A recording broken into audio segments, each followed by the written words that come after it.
Welcome to the event, Faith Healers, Fake Healers with James Randi.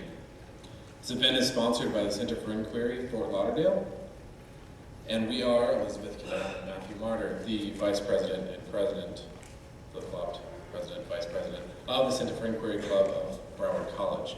If you have any questions or would like to join the club, please feel free to look up Elizabeth or myself or next year's president, Tina Vico. Tina, are you in the house right now? No? Okay. I'll embarrass her later. The CFI Club is a club that promotes secularism, science, and the freedom of inquiry. Okay. We would also like to thank Broward College for giving us these facilities for free, and the Bailey Hall staff that are all around awesome people. The purpose of the event is basically to save lives. The first way that we want to try to do this is by raising awareness on faith healing, educating the public on devious ways that they trick the people into thinking that they're healed. This can often cause them to, based on the faith that they've been healed, it causes them to stop their medical treatments, and thus they get worse and they can die. So we're trying to save lives in this way of showing that faith healers actually are fake healers. Second way that we're trying to save lives is through the charity. We're also doing, this event is also for the purpose of fundraising for Light the Night, which is a charity specifically for blood cancers. And if you're not a Broward College student, but you want to get involved in the secular movement that we have going on here, you can contact Jeanette Medea, who is a part of the Center for Inquiry Club of Center for Inquiry Organization of Fort Lauderdale, which is a part of the transnational organization. So I would like to welcome Jeanette. She is the president of the organization, to the front, and she can tell us a little bit about that.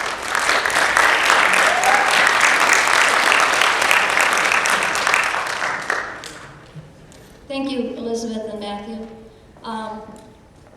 I just found out that the Center for Inquiry on-campus group that Elizabeth is president of and Matt, the vice president, won the Outstanding Student Group here on Broward College's campus.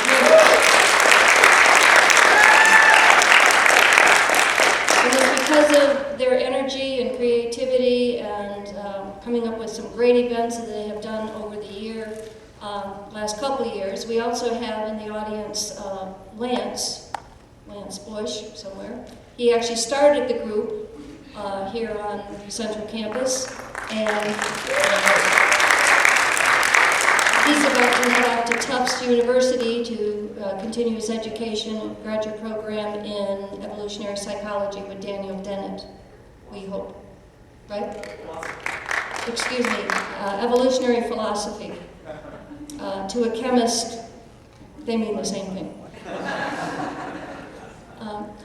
Our group here in Fort Lauderdale is about to have its 8th birthday next month, so you'll be hearing about some events. We also, with this very special opening event, will be kicking off a speakers series. So you expect every month or so that we will be having a speaker. Some of them will be local experts on things, some of them will be bringing in from around the country, very well-known speakers on secular, scientific, and various interesting topics. So if you don't know about our group, now you do. If you want more information, again, I can talk to you after the event because that's not what we're about here tonight. I do want to mention, though, that the fundraising tonight for Light Up the Night, the history behind it, if I'm correct, is that there's a very generous and wealthy young man who attempted to give $500,000 to the Relay for Life through the American Chemical Society, and they would not accept his money because he's an atheist, which we should all be appalled at. So the Light Up the Night, I believe, was started to kind of counteract that. and show that free thinkers and secular people and others, it doesn't matter what you believe or don't believe, or what your philosophical or psychological, right? Anyway, viewpoint is that we all want to help people who need our help. So please be generous to that as you leave.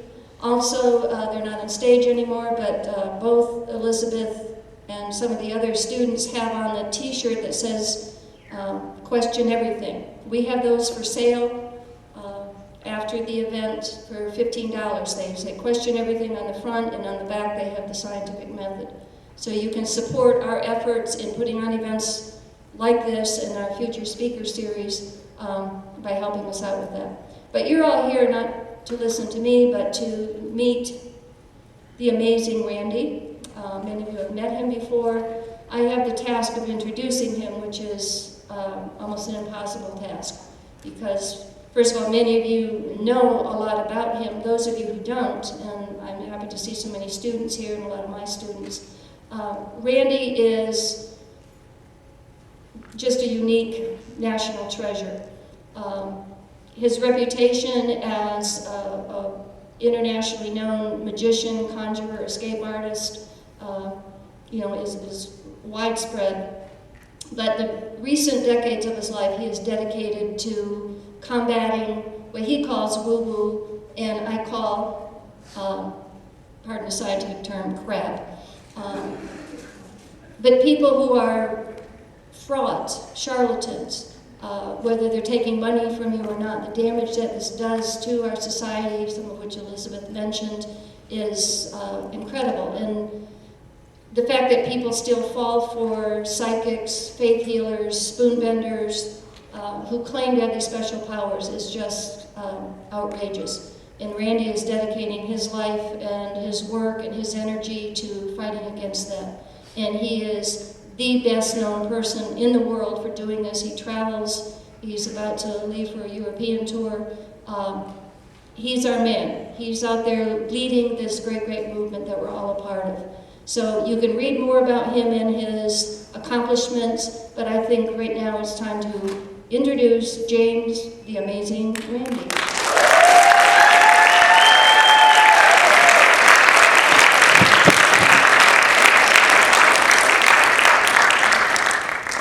Why do I always have to adjust a microphone down? Because I'm a little guy. Good evening, all. I see a huge theater, a smattering of people distributed all over it. So if you keep moving around a little bit, it'll encourage me, you see. So I think there are more. It's, thank you. I'm going to do a very loose presentation this evening because of the nature of the gathering and the subject that I have to handle. In all my books, I have 9 out at the moment, doing very well, thank you, and a 10th on its way, which will be titled A Magician in the Laboratory. It will deal with my journeys around the world, and I mean around the world, just about every country you can imagine, going into laboratories and places of, quote, higher learning, unquote, and finding that many of these people in these organizations, in these venues, just don't know what they're talking about. They spend millions, and in some cases billions of dollars, investigating all kinds of fake claims of various sorts. And one of the most egregious ones, in my estimation, is this business of faith healing. The evangelists out there have been making millions every year for so many decades now that it's incredible they're allowed to stay in business, and something should be done about it. I mean that seriously. We should really be trying to get to our legislators, pardon me, and tell them, I want something done about this. These people are selling a false bill of goods. They're lying, they're cheating, they're stealing. And I want something done about it. Now that's been my message for at least the past 30 years. As I say, I've traveled all over the world, and unfortunately, every country that I have visited has been assailed by these people, have been victimized by these people. I'm going to give you one example of an individual, and I'll be using some nasty language. I'll apologize for it in advance. I trust you won't be offended by it. Peter Popoff is still in business. Been in business, he and his family have been in business for over 40 years now. He came to my attention when I was in San Francisco on one occasion, and I saw that he was holding what he calls a ministry in a large auditorium. One of my magician colleagues, a young fellow named Andrew Harter, was with me at the time, and we decided we'd go and take a look at what Reverend Popoff was doing to his audience. And wisely, we went a good hour before the service was to start. As it was, it started half an hour after that, because people were still coming in. But we got there a good hour before the announced time of the service. I hate to use these words, it's insulting to anyone who has genuine religious beliefs. I don't have any, incidentally, but that's neither here nor there. And we found that Mrs. Popoff was walking around the audience, and she was going to people sitting in various areas, about as dispersed as these folks are here tonight. And she'd approach them and say, I'm Elizabeth Popoff, and my husband, the Reverend Popoff, is going to be out here shortly, and he's going to be talking to you. Are you here to be healed? And in most cases, they were. And they would say, yes, I'm here to be healed. And what is your name? I'll fill it out on this pad. You can take the pad from me. Here's the pen. Fill it out there so that we will have a record of your attending here, and you will also get on our free mailing list. And we will be able to send you, in the U.S. Post, copies of our magazines that we send out every now and then. They're absolutely free, no obligation, of course. And then people would fill them out, and they'd give their phone numbers and all the information that was on the form. And she'd talk to them for a little while, and maybe mumble a few prayers, and then she'd walk on to the next person. And she covered pretty well a good third of the audience that way. Now these were auditoriums, massive auditoriums. Places were just packed to the walls with people standing along the walls and up in the balconies. It was just everywhere. Massive audiences, because they weren't charged to come in. It was absolutely free, and a lot of advertising had gone out, very expensive advertising on radio and television, and in posters everywhere, so he attracted a huge audience.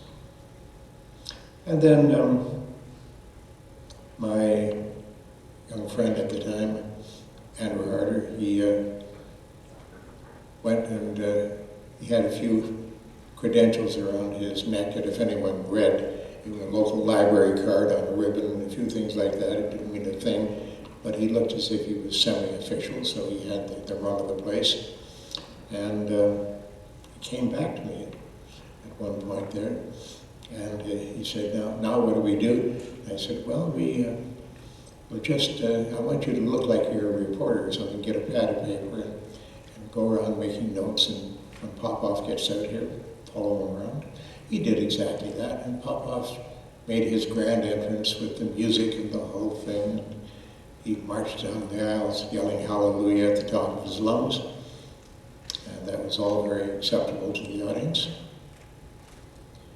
Then Andrew came back to me on the back of the stage where I was concealed, and he said, guess what? I said, yes. He's wearing a hearing aid in his left ear. Now that may not be very significant to you, but this is a man who heals the deaf. And he himself was wearing a hearing aid. Now, it was a very clever kind. It's a business that plugs in directly into your ear canal, no wire connecting it. It works by induction from a coil that you have around your neck. I had seen them in operation before. They use them on the soap operas very often on TV to cue the actors, and they've got somebody there guiding them in their lines and reminding them where they move and what they're supposed to say. Absolutely invisible because they're right inside the ear canal, but Andrew was astute enough to get around to the side of him, and he saw this little thing plugged into his ear. So I said, I think I know our attack now. He's receiving a radio message from someplace.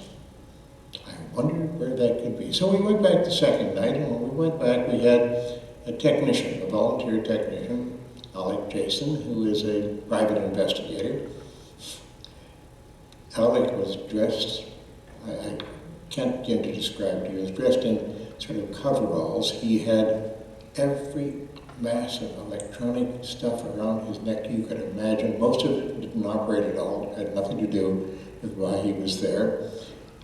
He had so much identification around his neck that the guards, the security people would come up to him and say, oh, go, go, go, go. They didn't want to read all that stuff. And that's how he got away with it. And he was going around, he was plugging things into the 110 volt outlets, and he had headphones on. And he was trucking on down there. He wasn't listening to music. He was listening to all the transmissions from the cash registers. So they actually do transmit the radio signal when they ring up the cash registers in the office upstairs. And every taxi cab going by, he had a field strength meter and a little search mechanism there, and he recorded every frequency that was being used until he came to one where he heard Mrs. Popoff talking to her husband. Now we have a recording that we subsequently made, and we went to many of these meetings. I was always in disguise. I wore a brown-red wig and dyed my beard brown-red, and I wore dark brown contact lenses. And it was quite a frightening sight, I must say, but I got away with it. And people avoided me. They look at me, oh, he's weird. They just walk away from me, and that's exactly what I wanted. So we got to observe Peter Popoff very, very well. We knew exactly what his system was, and we'd tracked the frequency, of course, and we recorded it. And one night that we walked in there, as the meeting was about to commence, he walked out there yelling hallelujah, and we heard Mrs. Popoff's voice and recorded it. Hello, Petey, can you hear me? If you can't, you're in deep shit. Because she was the one transferring the information to him. Go down the left aisle, fellow in the red shirt on the end there, his name is Ken, and he lives in, she gave the town and whatnot, and she described the man's ailments, and Popoff went over and said, God tells me that you're suffering from whatever. And the fellow in the chair was astonished at this. Now, he had discussed this with Mrs. Popoff previously, but that was a good hour before, and he didn't know how Peter Popoff knew exactly where he was, what he looked like, what his name was, etc. That's the way the racket was done. Now, we got videotape of this, and we got the recordings, of course. I, in my show business career, have done 22 Johnny Carson shows. I'm afraid I run into audiences now of people who don't know who Johnny Carson was. Don't believe me, that's what they call the age gap. After we explained to them who Johnny Carson was, he was about this much high. I trust that most of you will know who Johnny Carson was. And I went into the NBC offices in Los Angeles. That was in a day when you could actually walk into the office and not have to sign away your life and take your shoes off and a few other things. I went to Fred DeCordova's office, the producer of the Johnny Carson show, and he greeted me. I walked in and I played some of the video for him. And he sat there with his mouth open. He said, "Oh, we're going to use this tonight." He turned to his secretary and he said, "The two starlets from Warner Brothers, I've bumped them to another night because we've got something really hot here." So she walked out of the office and apparently bumped some starlets. I don't want to know what the process consists of, but they were canceled for that night. Then he reached for the phone. I reached out and I said, "Fred, don't call Johnny." He said, "Oh, Johnny doesn't like surprises." I said, "But think of the expression on his face." He thought for a minute. He looked at me, pointed right between my eyes and said, "Okay, but it's on you." Well, I got very lucky that night. It worked very, very well. What happened was I appeared on the show and John hadn't been alerted as to what the gimmick was that Popoff was using, you see. And the program went on. We played the program, Popoff's program, as it was broadcast on TV, the way people at home would see it. And he's walking down the aisle, and this awful voice, but it was an evangelist voice, I guess, I don't know. And he identified the name of the person, what their address was, and the whole business. Wow. And then the tape stopped, and Johnny said, "Now, how was he doing all this?" And I said, "Well, we sent Alec Jason." I gave him the story that I just told you. I said, "Let's see that tape again. This time we'll have Mrs. Popoff's voice in the background." So John looked up at the monitor, lights went down, and the cut of tape came up in which you hear Mrs. Popoff saying, "They live at 2487 Foothill Drive." And as soon as she said that, as soon as Johnny heard her voice saying that, now you must remember in the studio there were 3 different sound inputs. Mine, from my microphone that was pointed at me, Johnny's that was pointed at him, and the audience microphone in general. The program was always taped in the afternoon, at 5 o'clock in the afternoon, so that there'd be plenty of time to edit it. And in this case, editing was really necessary, I can assure you. And then it would be broadcast in the different time zones across the United States. Johnny heard her speak and realized in that flash like that what the whole gimmick was, that she had been feeding the information to him.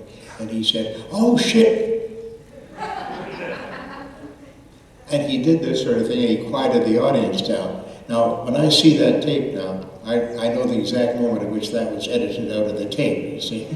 It didn't go on the air that night, I can assure you.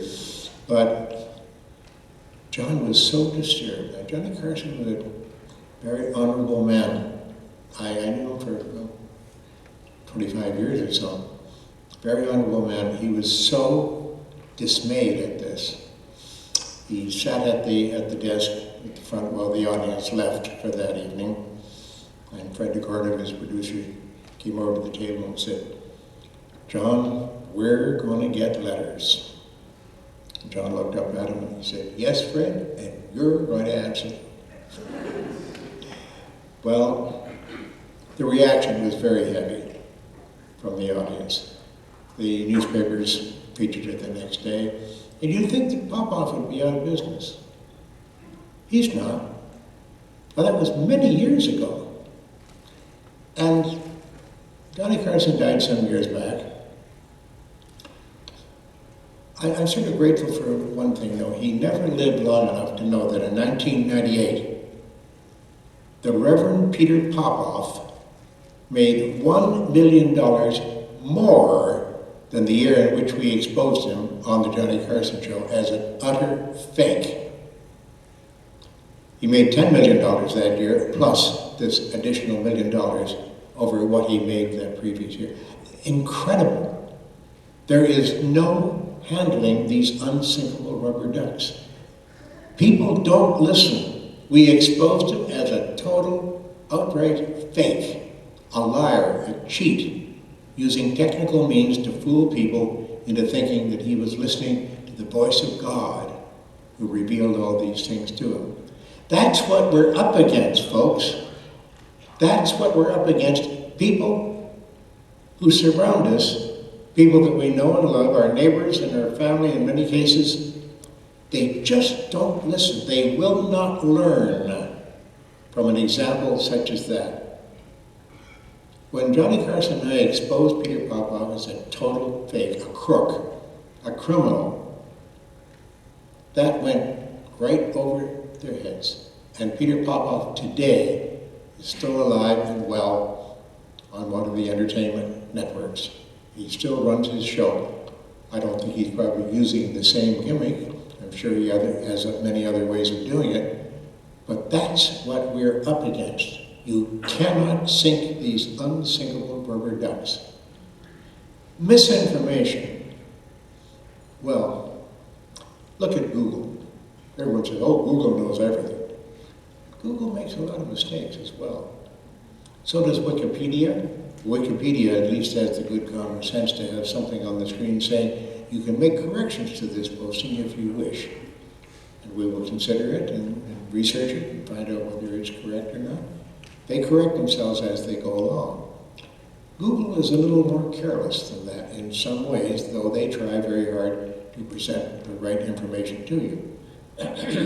The media, in some ways, is your friend, but it can be your enemy as well.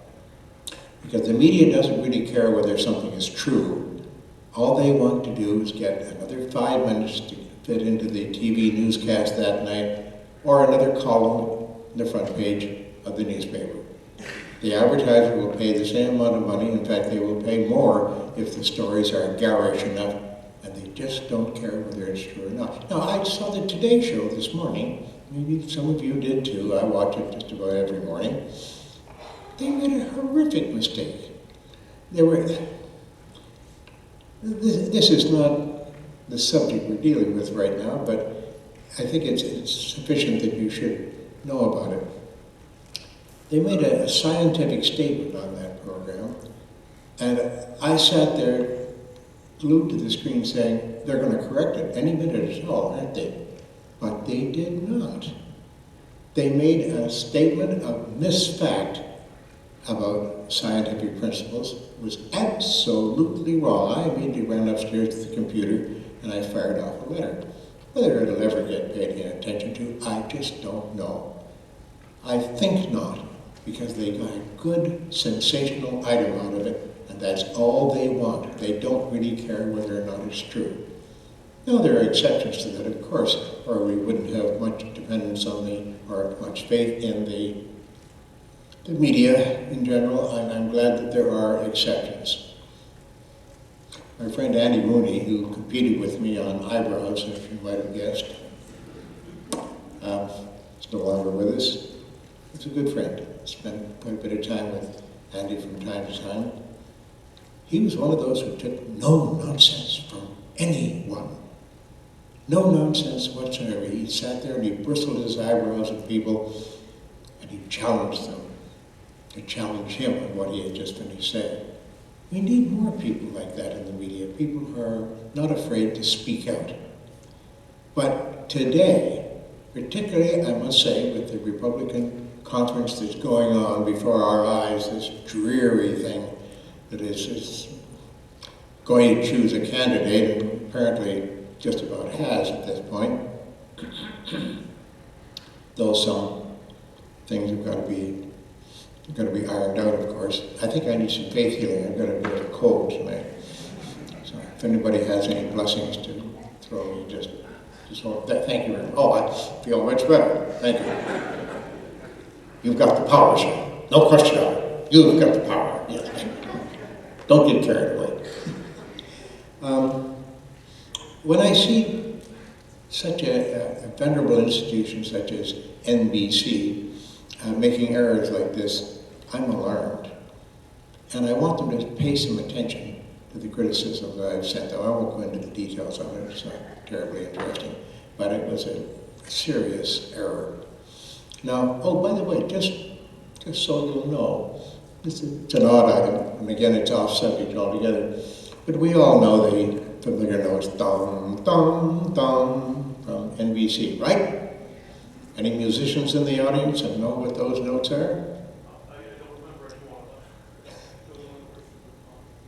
Any musicians that know what those notes are? Dum, dum, dum. They're G, E, and C. And it stands for General Electric Corporation. Because General Electric Corporation used to be NBC. NBC, pardon me, used to be General Electric Corporation, wrong way around. And that's what those notes are. So you can win bar bets now. I tell you, the beer is just flowing your way. There's no question about it. Just challenge anybody to tell you what that's all about. I just threw that in for amusement. I'll do my limbo dancing a little later on. I don't feel up to it right now.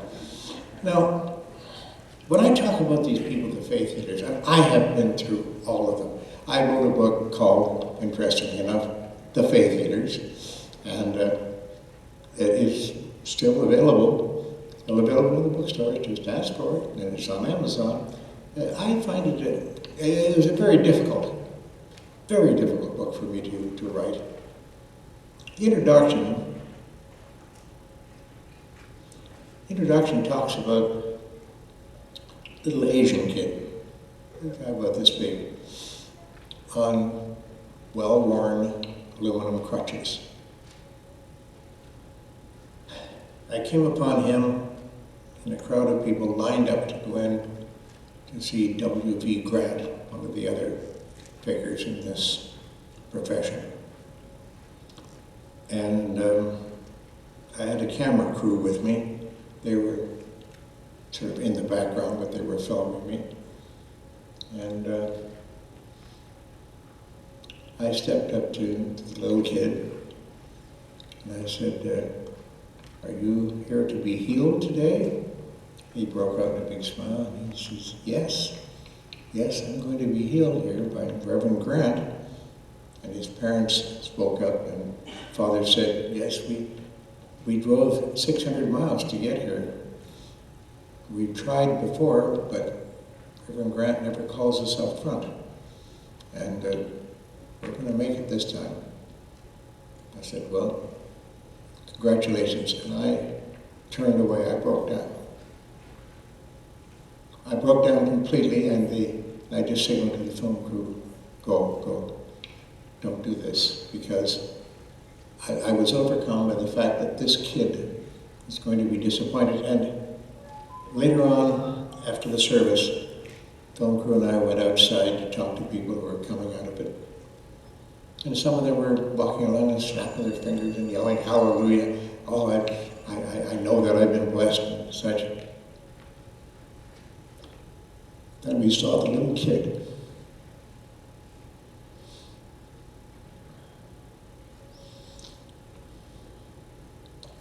He was staggering along the same way, and both of his parents were there. And they were in tears because he hadn't gotten anywhere near the lectern to be healed. That's the kind of thing that I am fighting against. It's the kind of thing that you should take to heart, ladies and gentlemen. This is a cruel, heartless racket that these people have going. The so-called healers out there, and the people who can give advice, and they give financial advice, they give medicinal advice. They're not allowed to by law, but the law will not touch them because these are ministers. Well, we can't touch them. No, they're holy people. That's all summed up in one word: bullshit. That's the only way I can think of it. You've seen bullshit on TV, the Penn and Teller show, I'm sure many of you have. I'm responsible for that because I introduced Penn to Teller many years ago in Philadelphia. I was lecturing at the Franklin Institute there, and when the lecture finished and people filed out, there were two of them still at the front of the stage, and one was Penn and the other was Teller. And they shook hands because they knew one another. They had been working the streets together, Penn as a juggler and Teller as a mime doing magic. And I looked at the two of them and I said, "You guys want to go for coffee?" "Yeah, sure." Went down to the basement and grabbed a cup of coffee. And I sat there looking back and forth between the two of them. And Teller finally piped up and he said, "You're looking at us like we're specimens or something." And I said, "Yeah, we were. You know, I'm thinking of Laurel and Hardy. I'm thinking of others, Abbott and Costello. You two guys are so different. One big guy that talks all the time and loud, and the other fellow doesn't talk at all, the little tiny guy." I said, "You guys should work together." And Penn told me, he said, "Well, we once talked about it, but never came to anything." I said, "Well, do it. Please, I think you could be very successful." And about 6 or 8 weeks later, I got a call from Penn. He said, "Yeah, we're now the Asparagus Valley Cultural Society." They had a preacher's son who was working with him, but he dropped out rather quickly because Penn is known for rather rare language, to say the least. And they became Penn and Teller. And every one of their programs, I'm very proud to tell you, has written on the introduction page, "Without James Randi, there wouldn't be a Penn and Teller." So I'm singularly responsible for Penn and Teller. I bear the guilt proudly. Thank you. Some other people would be booing me at this point. Folks, I'm very serious about this. The James Randi Educational Foundation, as you've seen on the screen if you watched the slideshow earlier, is dedicated to teaching people the difference between irrationality and reason. If we think about it very carefully, we are offered all kinds of carrots on the end of a stick. All kinds, all the time, by these people who will swindle us, will lie to us, will cheat us, to show you how really bad these people are. I recorded a lot of the Peter Popoff intercepts, radio intercepts, that we were able to manage. And I saved some of the tape. Because Peter Popoff started to make noises and he was going to sue us, because we had defamed him. I never had to do it, but I knew what I was going to send him. Just going to send him a little audio cassette in which Mrs. Popoff is talking to Peter Popoff over the concealed earpiece, and Popoff is screaming hallelujah, praise Jesus, the whole thing, and walking down the aisle toward a huge woman of Afro-American descent, very, very large woman, obviously suffering greatly. She was in a specially built wheelchair. And Mrs. Popoff is laughing. She says, "Popoff, this is your wife. Right down the aisle there, right at the end, it's the big black nigger in the wheelchair. Keep your hands off those tits. I know you." And she's laughing away. Now, I'm sorry if I've offended you by that, but that was Peter Popoff's wife talking to him, and she's supposed to be a religious, God-fearing woman. That's the kind of thing that was going on, the kind of thing that I've had to live through. I've seen these people at their worst. And I hold on to that audio tape, and if Peter Popoff ever decides to come after me with a lawyer, I'll give him a copy of that videotape, or pardon me, audio tape, and I'll say, "Okay, see you in court." I think he'll go out the door in a big hurry. I'm serious about this, folks. Rational thinking is the only thing that is going to save us from going down the drain as a species. We're making mistakes all the time. We are accepting politicians, speakers of various kinds, such as myself. I don't ask you to accept anything that I say as true. I only ask you to look into it. You can do that by going to your library and getting a copy of my book, The Faith Healers, and you'll see some of the anger that I pour out in that book. And that's not all of it. That's only a touch, believe me. But I encourage you to look it up and see, in your estimation, with your rational mind, see whether or not you think I'm telling the truth about it. I am. I promise you that. Now, as I said, this would be a very loose presentation here tonight. I would like to, I'm sure many of you have questions. I would like to try to answer those questions. I believe we have microphones set up, don't we? Are they? Where are they? Oh, they're right there. Oh, thank you very much, sir. Glad you came. Hi, stranger. That's the brother of the man that made the recordings for me and for Peter Popoff. Good to see you, young man. Yes, we have the microphone set up. Now, if you want to come up to the front and grab one of the microphones, tapping it doesn't help. I'd be pleased to take you alternately, so just step right up to the microphone and ask your question, if you will. No, you can't be heard. Believe me, this place eats up a lot of sound. Be brave. The microphones aren't on. Is that what we're doing? Very good. Yes. Hi, I was just wondering, what was the fault in scientific thinking or reasoning, or the faulty fact that was presented this morning on the Today Show? I was curious. Oh, I've got to think of exactly what that was now. He said it was a, just give me a moment to think about it. I forgot the exact reference that he had.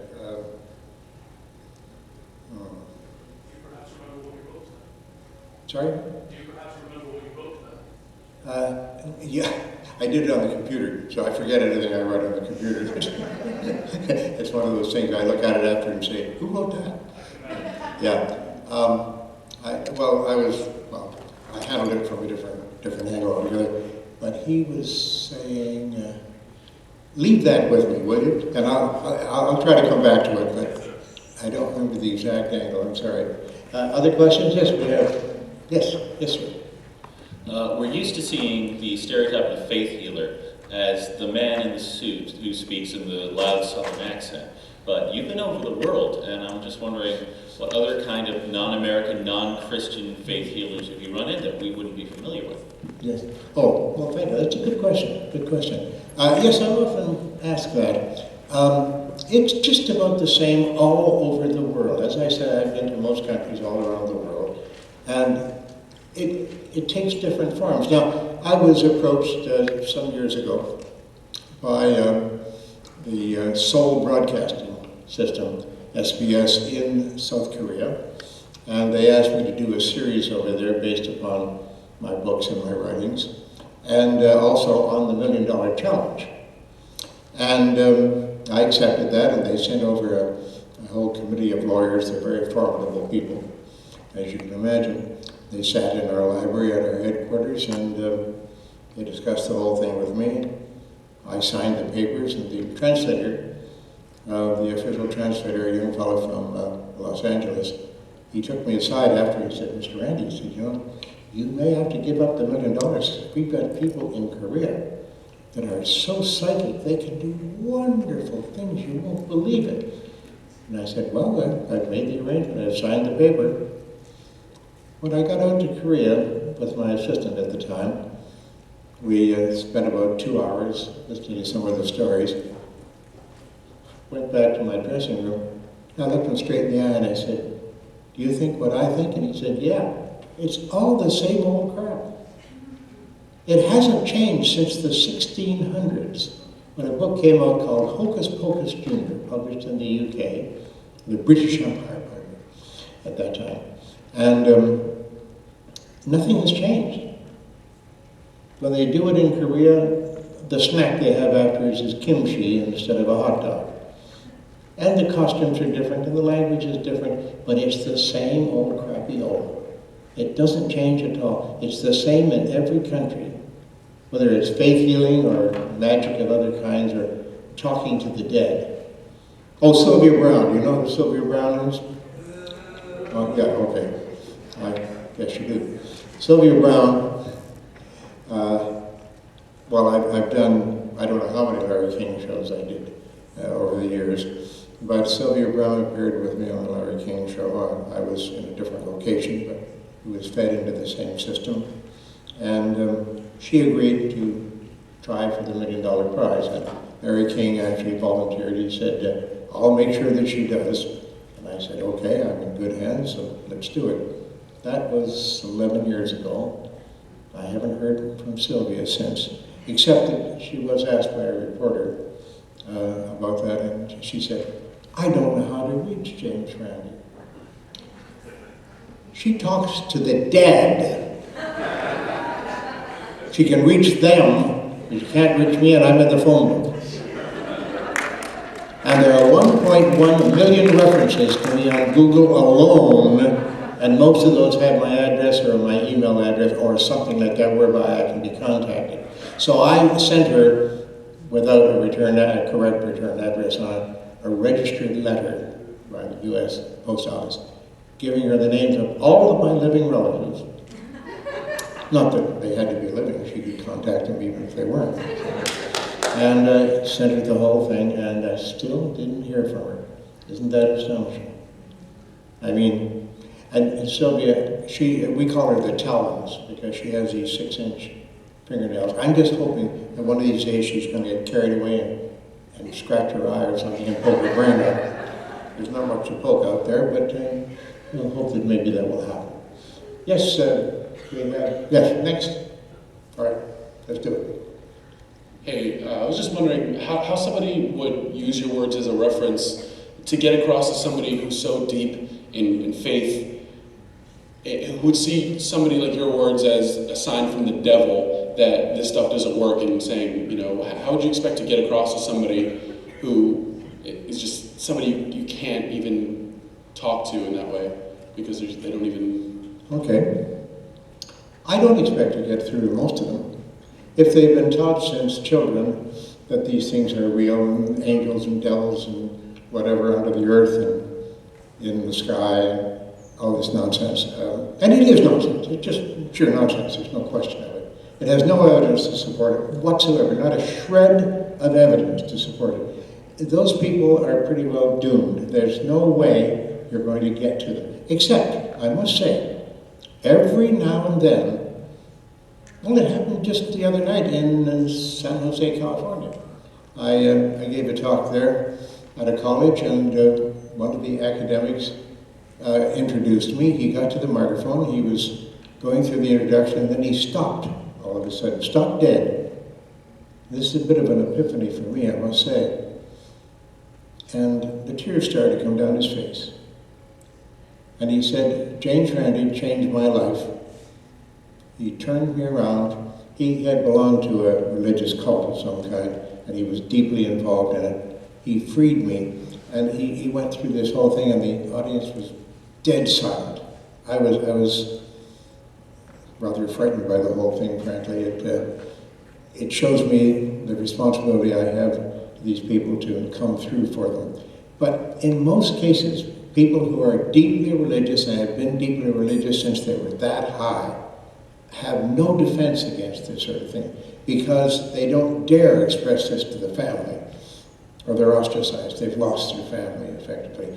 And that's not something that most people want to do, of course, or could stand to do. They lose the complete support that they've always had. There is no way of reaching a lot of these people. The best way is with kindness and trying to be understanding. And I've had that happen with one colleague that I knew since I was a kid. And by the age of 30, he came to me on one occasion and told me, yes, that he had turned around. And I don't think that he was, I think he was still a deist, but that's a big improvement over what he was. Believe me, he was completely brainwashed in this direction. It does happen every now and then. But it's a very difficult thing, and I wish I could give you a more hopeful answer than that. Yes, on this side. Hi, I'm usually when I try to talk to people about this thing, they say, well, that's just those aren't true faith healers. Because my pastor, I have seen some amazing things. I've seen, my mother was cured, or they'll say some example of how one of their family members were cured because of their pastor. So, my question is, how do you show them that faith healers, there is no true Scotsman, because that's called the true Scotsman fallacy. There are no true Scotsmen. So, and what are the kinds of techniques that they use to make you believe that they are a true faith healer? Well, one thing you can do is tell them that the James Randi Educational Foundation has $1 million prize. To anyone who can prove any of these things. Don't go away. Don't go away. Young lady? Yeah. Would you come up on the stage and take a seat in this chair, please? This red chair? Would you? Please come up here. I'm going to give you a demonstration of one of the gimmicks that the faith healers use.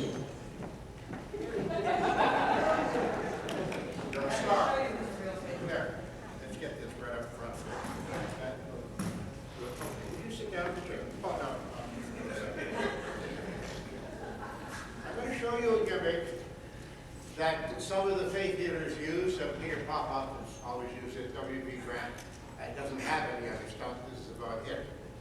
I'm going to kneel down in front here, and I want you to stick both your legs out, and I'll hold your ankles in my hand. Hold on. I'm steady these days, but all right, just like this. Now, I want you to put your hands on your sides. All right? Now, try to get your legs. Okay. Now, I'm going to these legs are not the right length. One is longer than the other. You see that? Look at the difference. If I raise your legs like this, then they're going to come around. And now, look at that. They're the same way. Hallelujah!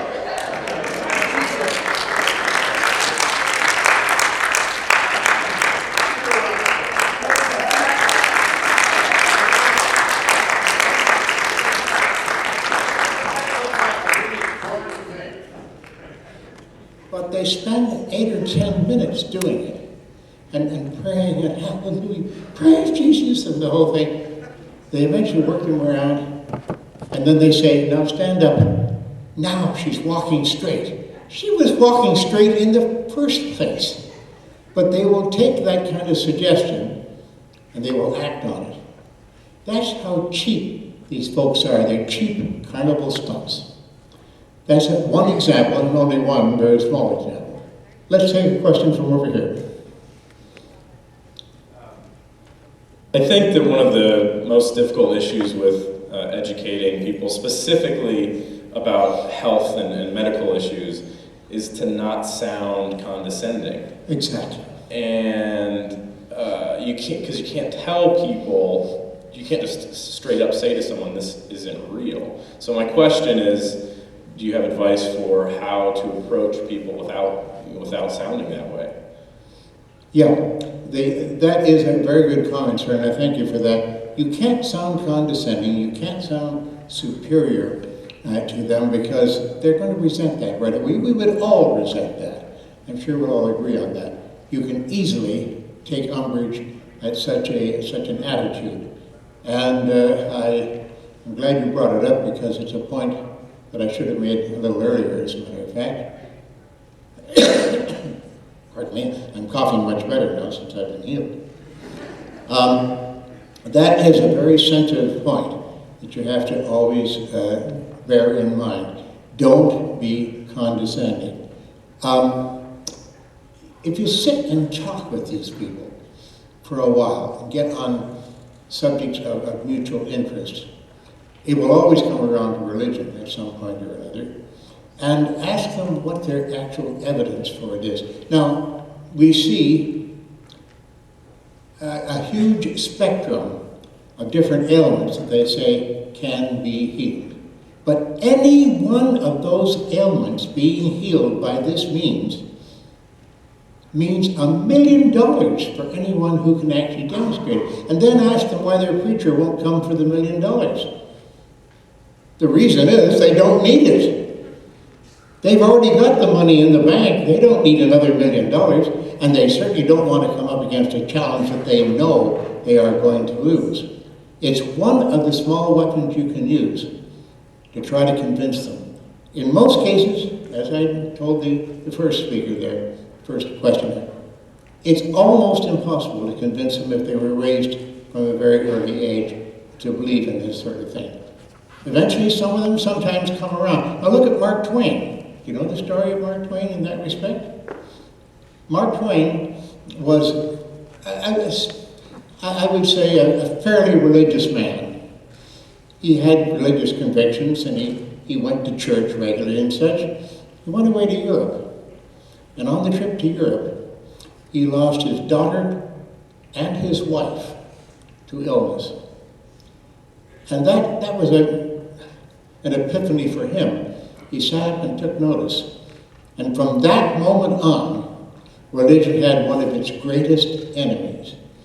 He wrote the story of Mary Baker Eddy, the founder of Christian Science, of course, a very, very powerful book even for that day, although much more is known about that situation and her herself now. But he turned around in his old age and became a foe of all this religious claptrap that's out there.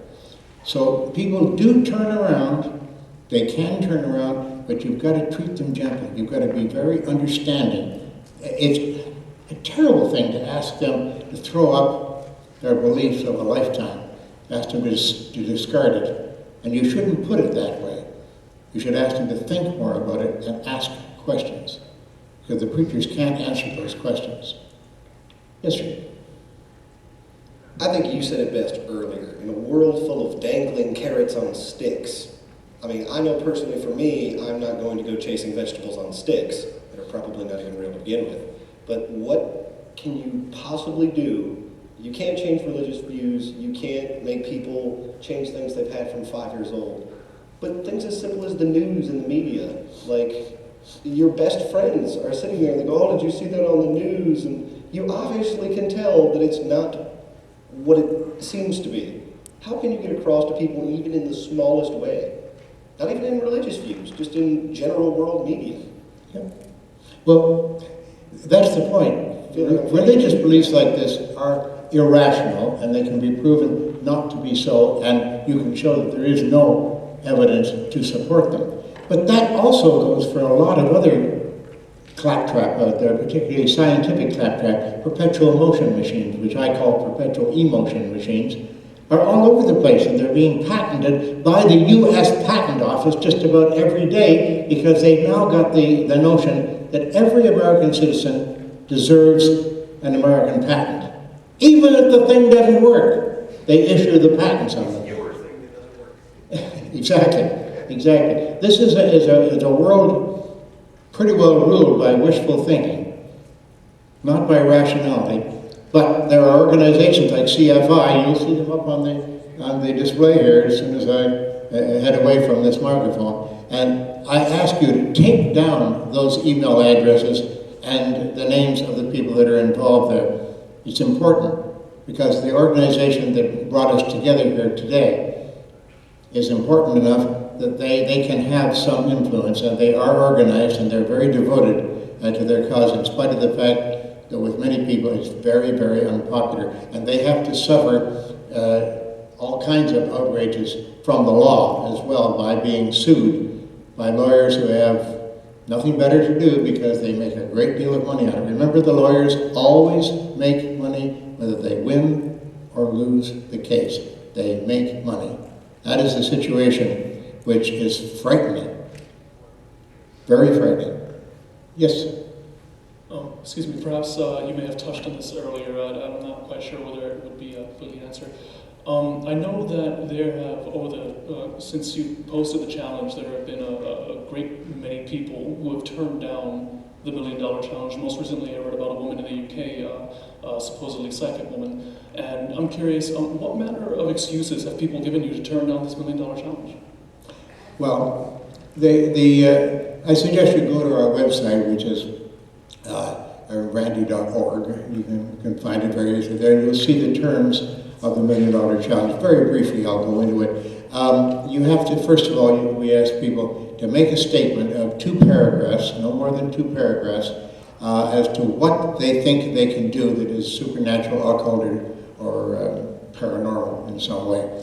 And mail it to us. They have to sign the agreement and mail it to us. It's very, very simple rules. They're all very obvious and very straightforward. And then we get together by telephone, by email, by Skype. Skype is wonderful, isn't it? Oh. I don't know how they make any money. They don't make any money out of me, but I use them every day. Oh, I shouldn't say